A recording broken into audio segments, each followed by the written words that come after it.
श्रीः श्रीमते रामानुजाय नमः। श्रीमते निगमान्तमहादेशिकाय नमः। श्री अष्टभुजाष्टकम्।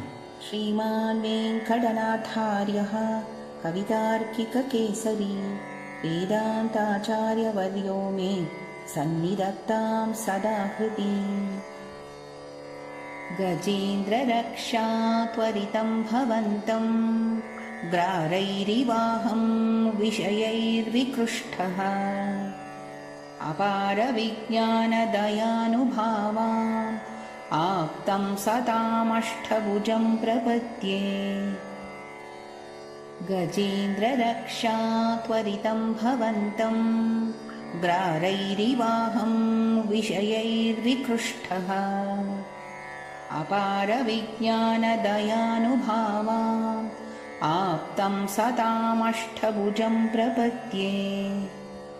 त्वदेकशेषोऽहमनात्मतन्त्रः त्वत्पादलिप्सां दिशता त्वयैव असत्समोऽप्यष्टभुजास्पदेश सत्तामिदानीम् उपलम्भितोऽस्मि।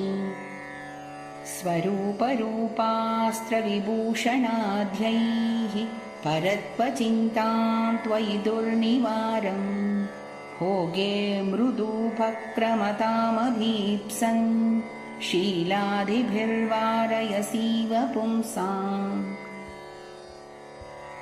शक्तिं शरण्यान्तरशब्दबाजां सारं च सन्तोल्यपलान्तराणाम् त्वद्दास्य हेतोस्त्वयि निर्विशङ्कं न्यस्त्यात्मनां नाथ बिभर्षि भारम्। अभीतिहेतोरनुवर्तनीयं नाथ त्वदन्यं न विभावयामि।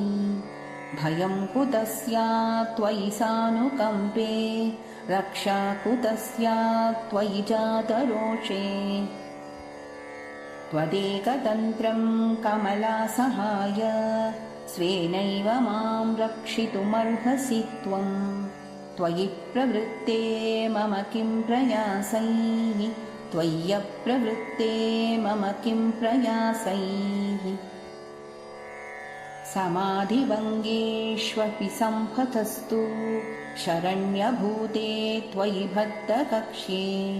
अपत्रपे सोढुमकिञ्चनोऽहं दुरादिरोहं पतनं च नाथ।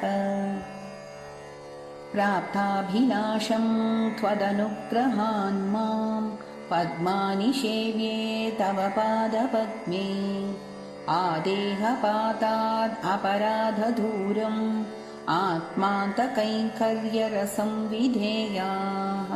प्रपन्नजनपाथेयं प्रपित्सूनां रसायनम्।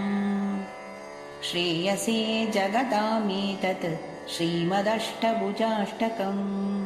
प्रपन्नजनपाथेयं प्रपित्सूनां रसायनम्।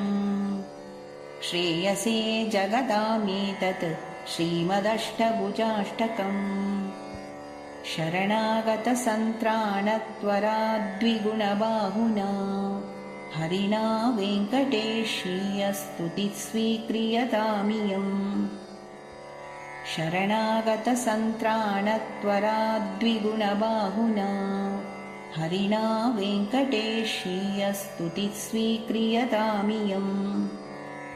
कवितार्किकसिंहाय कल्याणगुणशालिने श्रीमते वेङ्कटेशाय वेदान्तगुरवे नमः। श्री अष्टभुजाष्टकं समाप्तम्।